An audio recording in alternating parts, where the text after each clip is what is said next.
Have to move around my own props. Today, Jesus once again turns everything around for us to look at the life and the gift of life that we've been given from always a new vantage point that we have from our very childhood. We have goals about what we want from life and how we want to live. And that when we arrive at a place of independence and adulthood and we think we're, marginally good people. By and large, caring and concerning, not beating up the 10 Commandments each day, but living a good life.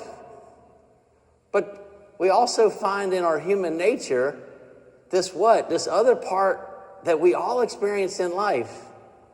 This inner conflict of judging and being critical of others, of what we see of one another. In community especially, is what often we see the negative. We see what's still wrong with our own family members and with our neighbors, with culture at large. If we have any discussions with close friends about politics and current affairs of the world, we see often all these conflicts.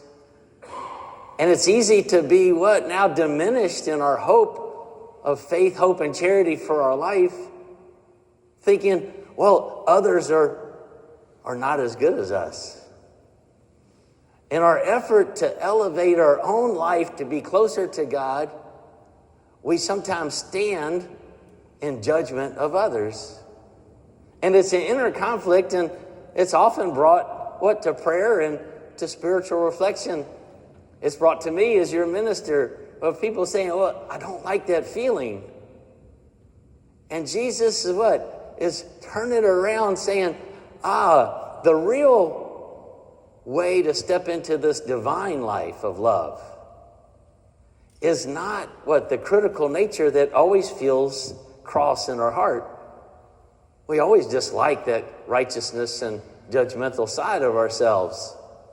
But he said the real work of that has to come back to what the church always needs to help the world with, and that's charity. See, it's sometimes contrary, even when we're trying to be good people, to our nature. From our very survival mode, we're judgmental. In Jesus' view of the world, we would be different. Bowling pins. I like these ones. They're the actual size, but they're plastic. They're easy to carry and light. And you can set them up just like regular bowling pins. And in the life of Christ in this parable he's talking about today, Jesus is saying the Pharisees were seeing everyone who was not as good as them, everyone lower than them. And that in that way, they were elevating themselves. That they were good and others were bad. But in the way of Christ, in true communion with Christ, we have to look at it differently. That when we see others that are in need, we should be helping them. This week, our staff and the staff of the school on Friday did a service day. And we had 127 of the people that work on this wonderful campus go out into the community in all different ministries. They went to the Oak City Cares to help with the poor. They went to nursing centers. They went to the community garden. They went to the soup kitchen. They made bags for those who are in need. They went all different places. And that seems like a small effort, but it felt so powerful that 127 of our teachers and ministers here would go out into the community to help lift, even just for a day. And in that way, transform the world. See, the truth is all of us, even us who come to church and look pretty good in life, You're good people. All of us still have a human nature where we like to play the game of knocking things down.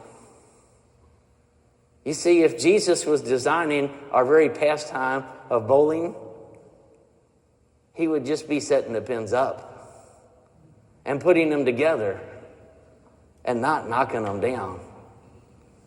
And yet, what's true about our hearts sometimes? Who wants to knock these down? They're ready. And don't we find enjoyment sometimes by knocking things down?